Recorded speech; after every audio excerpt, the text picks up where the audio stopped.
Sir, excuse me lang, sir. Kanina ko pa kasi kayo napapansin, umiiyak kayo eh. Eh sir, kasi sir ano, Ha?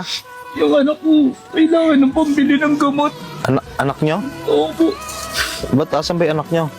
nag-chat po sa akin yung misis ko na kailangan namin ng pambili ng gamot. Kanina pa kasi kita napapansin, palakad-lakad, pabalik-balik kami dito eh, nasa gilid ka.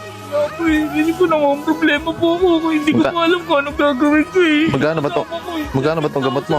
7,000? Opo.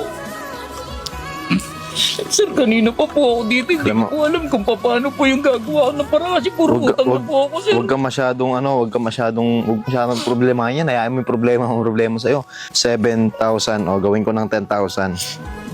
Actually, panggastos sana to sa burol ng nanay ko eh.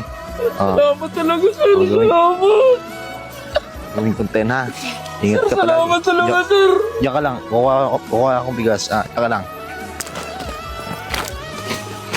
Bigas. Kuhin mo to ha. Kaya mo ba itong ikarga?